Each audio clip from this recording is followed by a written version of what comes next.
తప్పరాకనే ఏదో బిల్డింగ్ ఊగింది, ఇక పక్క పొరిగింది అనేసి అందరు దిగొచ్చిందంట. ఏంది గుంత ఇంత పెద్దగా తీస్తున్నారు ఎందుకు అది ఏదని అడిగితే లేదు నీ దాంట్లోకి ఏం రాదు, ఊర్లో 2 ఎకరాల పొలం ఏమన్నమాట, 45 లక్షలు వచ్చినాయి.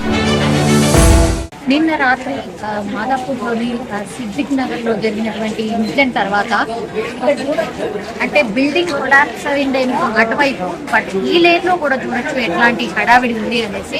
ఎందుకంటే ఈ బిల్డింగ్ పైనకి ఎక్కినా కూడా ఆ పక్క బిల్డింగ్ డిమాలిషన్ మనకు కనిపిస్తుంది. సో టోటల్గా మనం చూడొచ్చు నిన్న రాత్రి నుంచి ఇన్సిడెంట్ ఎప్పుడైతే జరిగిందో అప్పటి నుంచి కూడా ఇదే హడావిడి టోటల్లీ ఇంతే మంది రావడం, ఇక్కడ చూడడం, వెళ్ళడం జరుగుతుంది. అటువైపు ఉన్నటువంటి బిల్డింగ్ కి సంబంధించిన వాళ్ళు మాత్రమే మనకు అక్కడ కనిపిస్తున్నారు. గవర్నమెంట్ కి సంబంధించిన అఫీషియల్స్ ఎవరైతే ఉన్నారో పూర్తిగా పర్యవేక్షణ చేస్తున్న సిచ్యువేషన్. నిన్న రాత్రి నుంచి కూడా ఇంతే మంది ఇలాగే వచ్చి వెళ్తూ ఉన్నారు. ఏదైనా ఎమర్జెన్సీ వచ్చినప్పుడు కూడా ఎమర్జెన్సీ వస్తే మాత్రం ఇక్కడ అంబులెన్స్ ని కూడా సిద్ధంగా ఉంచారు. ఒకవేళ ఏమన్నా ఎమర్జెన్సీ అయితే వెంటనే తీసుకువెళ్ళేలాగా ఇద్దరు అరేంజ్మెంట్ చేసిన పరిస్థితి కనిపిస్తాం. ఒకసారి ఇక్కడ వెడల్పున్నటువంటి రోడ్ ఆ తర్వాత చిన్నగా అవుతూ వచ్చింది. సో ఒక్కసారి ఒక వెహికల్ పోతే ఇంకో వెహికల్ రానిక కూడా ఉండదు. సో ఇవి పాత అంటే చాలా ఓల్డ్ బిల్డింగ్స్ అని అనుకోవచ్చు. ఒక 10 ఏళ్ల క్రితం కట్టినటువంటి బిల్డింగ్స్ ఇవి. అందుకని పర్మిషన్స్ కూడా తీసుకుని ఉన్నప్పటికీ కూడా ఇక్కడ ప్రమాణాలు ఏమి పాటించట్లేదు అనే విషయం అర్థమవుతుంది. ఈ బిల్డింగ్ ఒకసారి చూడండి, రోడ్డుకి అసలు బయటికని కట్టిన సిచ్యువేషన్ కనిపిస్తుంది. ఇక్కడని ఈ బిల్డింగ్ నడుస్తుంది, అక్కడే ఆ ఇన్సిడెంట్ జరిగింది. మరి వీళ్ళకి పర్మిషన్స్ ఎవరు ఇస్తున్నారు ఏంటి అనేది తెలియనటువంటి సిచ్యువేషన్ కనిపిస్తుంది. అది చెప్తున్న విషయం అనుకుంది.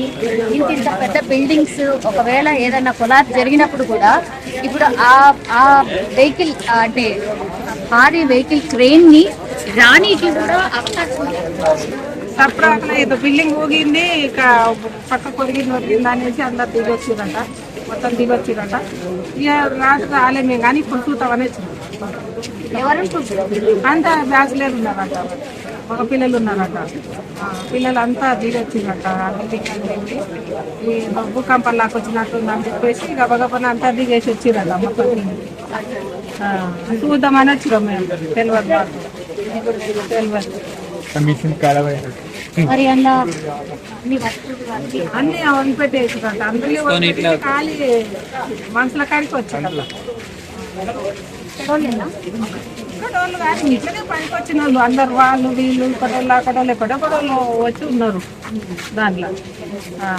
బతకనికి వచ్చిన వాళ్ళు, డ్యూటీలు చేసుకుంటే వాళ్ళు, కంపెనీల డ్యూటీలో పోయేటోళ్ళు ఉన్నారు.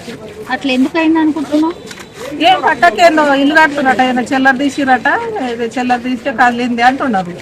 ఇంకా అన్నంగా ఇంటున్నాం కానీ ఇంకా మేత దగ్గరికి పోనిస్తలేరు, చూడనిస్తలేరు. ఈయన నిలబడి చూస్తున్నారు.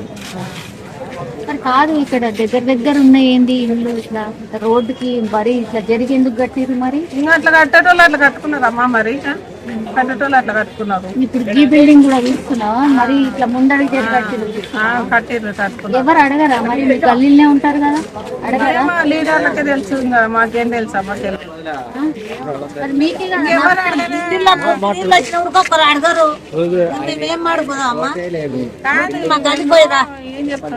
మురికి నీళ్ళు వచ్చి ఇళ్ళకు మురికి నీళ్ళు వచ్చినప్పుడు ఒక్కరు పట్టించుకోరు. ఎవరిని కట్టుకుంటున్నాం, దేవునికి చెప్పుకోవాలి. మాది ఇడికిడికి మా ఇల్లు కిందకున్నా కూడా మాకు ఇక్కడ అన్నం పెడతలేరు, చేస్తలేరు. మరి ఏం చెప్తారు? వర్షం వచ్చినప్పుడు అదే బతుకు. మాదాపూర్లోని సిద్దిక్ నగర్లో ఎప్పుడైతే బిల్డింగ్ ఒకవైపు ఒరిగిపోయింది అన్న తర్వాత ఓనర్ కూడా మనం చూడొచ్చు నిన్నటి నుంచి పాపం వాళ్ళు ఇక్కడే ఉండిపోయినరు. వాళ్ళు కూడా ఎక్స్పెక్ట్ చేసి ఉండరు ఇట్లా జరుగుతుందని. బికాజ్ ఈ వెనకాలనే ఇంకో బిల్డింగ్ కట్టడానికి తవ్వడం, ఆ తర్వాత ఇన్సిడెంట్ జరగడం. పాపం వాళ్ళు కూడా మేము కష్టపడే అన్ని పర్మిషన్స్ తీసుకొని మేము కట్టాము, ఈ పరిస్థితి వస్తుంది అని మేము కూడా అనుకోలేదు. ఇంకా ఎవరైతే ఆ బిల్డింగ్లో ఉండేనో వాళ్ళు చనిపోలేదు, నిజంగా దేవుడు మా వెంటే ఉన్నాడు అన్నటువంటి మాట కూడా చెప్తున్నారు. ఒక్కసారి మాట్లాడే ప్రయత్నం చేద్దాం. అన్న, మిమ్మల్ని చూస్తేనే అర్థమవుతుంది చాలా అంటే చాలా డిప్రెస్డ్ అయి ఉన్నారు. అర్థమవుతుంది. మీరు అంటే అట్లా వెనకాల తవ్వకాలు జరిగితే మీ బిల్డింగ్ అట్లా అవుతుంది అని మీకు కూడా అనిపించిందా? లేదండి, అనిపించలేదు. వాళ్ళు పని చేసుకుంటున్నారు కదా అని లేబర్ని అడిగితే ఒకసారి అడిగిన, ఏంది గుంత ఇంత పెద్దగా తీస్తున్నారు ఎందుకు అది ఇదని అడిగితే, లేదు నీ దాంట్లోకి ఏం రాదు, మేము పూడిపేస్తాం, అది ఎమ్మటే మేము దీని హౌస్ కోసం తీసుకుంటున్నాము, అది నీకు ఎమ్మటే పూడిపేస్తామని అన్నారు. అది చెప్తే లేదు మీకు రేపటి 2 డేస్లో అయిపోతుంది అని అన్నారు మేడం. మళ్ళీ తర్వాత మళ్ళీ వారం రోజుల తర్వాత మళ్ళీ ఇంకో గుంత పెద్ద గుంత తీశారు అన్నప్పుడు దానివల్ల ఇప్పుడు ఇట్లా జరిగింది మేడం. అంటే మీకు అసలు పక్కనే కదా, కనీసం ఇన్ఫర్మేషన్ ఇచ్చిండ్రా? లేదు మాకు అసలు ఇట్లా కన్స్ట్రక్షన్ జరుగుతుంది, ఇట్లా నాకంటే ఎక్కువ గుంత ఇస్తున్నాము అని ఎలాంటి అసలు ఇన్ఫర్మేషన్ ఇవ్వలేదు. ఇట్లా ఏం చెప్పలేదు మేడం. అసలు వాళ్ళ ప్లానింగ్ కూడా మాకు ఏం చెప్పలేదు. వర్క్ జరుగుతున్నప్పటి నుంచి ఒక్కసారి కూడా వాళ్ళు మరి ఇట్లా బోర్ వేస్తున్నాం కానీ ఇట్లా గుంతలు తీస్తున్నామని కానీ అని మాకు ఎప్పుడు ఇన్ఫర్మేషన్ చెప్పలేము. ఎప్పుడు వచ్చినా లేబర్ ఉండేటోళ్ళు మాట్లాడదామంటే ఓనర్ ఉండడు, కాంట్రాక్టర్ ఉండడు, వాళ్ళు ఎవరు లేరు అక్కడ. అందువల్ల అయినా ఇట్లా జరిగింది మేడం. ఎన్ని గజాలు అది కన్స్ట్రక్షన్ అయ్యేది 200 గజాలు. 200 గజాలు. మీది 50 గజాలు. మీది కట్టి ఎన్ని రోజులు అవుతుంది? 2 సంవత్సరాలు అవుతుంది. మీరు స్ట్రాంగ్ గానే కింది నుంచి బాగా బేస్మెంట్ బాగానే వేసిర్రా? మంచిగానే కట్టాడు మేడం. మంచి రాడ్స్, మంచి కంపెనీ రాడ్స్ వేసిండు, మంచిగానే కట్టిండు, అంత మంచిగా ఉంది మేడం. అది అంతకంటే వాళ్ళు ఎక్కువ కొంత లోపు తీయడం వల్ల ఇట్లా జరిగింది మేడం. అంతే. నిన్న ఎగ్జాక్ట్లీ ఎన్ని గంటలకు ఇన్ఫర్మేషన్ వచ్చింది? 8 గంటలకు రాత్రి. ఎవరు చేసిండ్రు?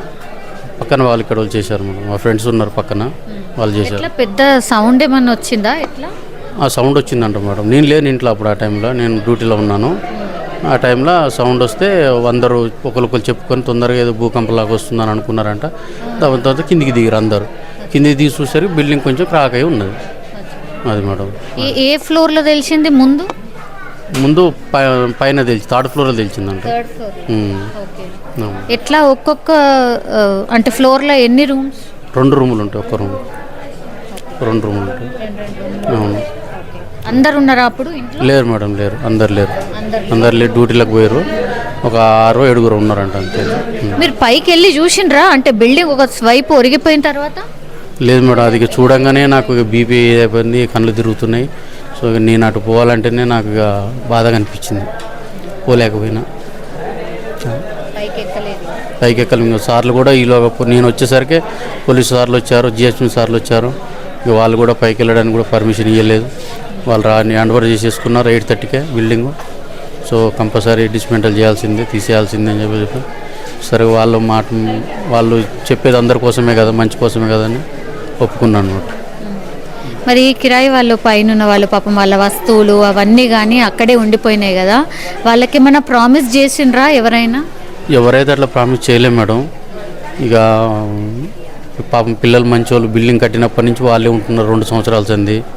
అంత ఒక ఫ్యామిలీ మెంబర్స్ ఉంటాం అందరం. పిల్లలు మంచి వాళ్ళు, పాపం అందరి బట్టలు ఉన్నాయంట. ఇక అదే బాధేస్తుంది మేడం. ఎవరు ఉంటారు పిల్లలంటే? అదే ఫ్యామిలీ మెంబర్స్. అట్లా ఏం చేస్తారు వాళ్ళంతా? చిన్న సెక్యూరిటీ గార్డుగా చేస్తారు. ఇక్కడ చుట్టుపక్కల హోటల్స్ అవి ఉంటాయి కదా, చిన్న ఉద్యోగం. అవును, సెక్యూరిటీ గార్డుగా, ఆఫీస్ బాయ్గా, అట్లా చిన్న షాపింగ్ మాల్స్, ఈ చుట్టుపక్కల కంపెనీలు ఉన్నాయి అలా సెక్యూరిటీ గార్డుగా అట్లా చేస్తారు. అవును. కనీసం ఏం కూడా ఏం తీసుకొని మేడం. ఇక సార్ వాళ్ళు పైకి వెళ్ళనియలేదు, వాళ్ళు తీసుకోలేదు. ఇక నేను కూడా అసలు తెలిసినప్పటి నుంచి అసలు ఇక నాకు ఏమీ కళ్ళు తిరుగుడు, టెన్షన్కి ఏం అర్థం కాలేదు. ఇక ఇట్లా జరిగింది. మీరేం చేస్తారండి? Car driver madam. Car driver చేస్తూ కష్టపడుతూ మీరు ఇదంతా కట్టుకున్నారు. అవును. ఎంత అయ్యిండొచ్చు అండి? ఊర్లో 2 ఎకరాల పొలం ఏమన్నా మేడం. 45 లక్షలు వచ్చినాయి. నా దగ్గర ఒక 5 లక్షలు చిట్టీలు వేసిన పైసలు ఉండే, అవన్నీ కలిపి మొత్తం 50 లక్షలు కాంట్రాక్ట్ ఇచ్చేసి. మీరు దగ్గరుండి కట్టించుకుంది కాదు, కాంట్రాక్ట్ ఇచ్చిన మేడం. అవును. ఇప్పుడు ఏం ఎక్స్పెక్ట్ చేస్తారు? మీకు ఎవరైనా మాట్లాడినరా మీతోని? సార్లు మాట్లాడమన్నారు, జిహెచ్ఎంసీ అధికారులు మాట్లాడారు, పోలీసు వాళ్ళు మాట్లాడారు. అది ఇక చూద్దాము. ఫస్ట్ అయితే ఇది ప్రాణాపాయానికి సంబంధించిన పని కాబట్టి ఇది చేసిన తర్వాత ఏదైనా ఉంటే చూద్దాము అన్నట్టు మాట్లాడారు మేడం. మీరేం కోరుతున్నారు? నాకు ఇల్లు పోయిన బాధ ఉంది కదా మేడం. ఇల్లు ఇస్తే ఆనందం. పర్మిషన్స్ అవన్నీ కూడా మిమ్మల్ని చూపించమన్నారా? అన్ని బిల్డింగ్కి సంబంధించిన పర్మిషన్ ఇప్పటివరకు అయితే ఇంకా అడగలేదు మేడం వాళ్ళు. వాళ్ళు ఎందుకు ఎన్నో సాయంత్రకాలం అవి తీసుకుంటున్నారు, ఇప్పుడు అడుగుతారు కావచ్చు మరి చెప్పాలి. అన్నీ రెడీ పెట్టుకొని చెప్పారు. చెప్పాను తీసుకొచ్చిండ్రా? అక్కడ ఉన్నాయి మేడం, అక్కడ ఉన్నాయి. సో పూర్తిగా అది పాపం వాళ్ళైతే ఒకటే ఎక్స్పెక్ట్ చేస్తున్నారు, సరే ప్రాణాపాయం అయితే తప్పింది, బట్ మాకైతే ఆస్తి నష్టం అయితే డెఫినెట్లీ జరిగింది. ఒక టెన్షన్ లాగా అయిపోయింది. చూడాలి మరి అధికారులు అయితే ఇప్పటికైతే ఇది కానివ్వండి, ఆ తర్వాత చూద్దామన్నటువంటి మాట చెప్పారు. బట్ అందరూ చిన్న చిన్నగా ఉద్యోగాలు చేసుకునే వాళ్ళు మాత్రమే ఆ బిల్డింగ్లో ఉండేవాళ్ళు. సో వాళ్ళైతే ప్రాణ నష్టం అయితే తప్పింది అన్నటువంటి మాట చెప్తున్నారు ఓనర్.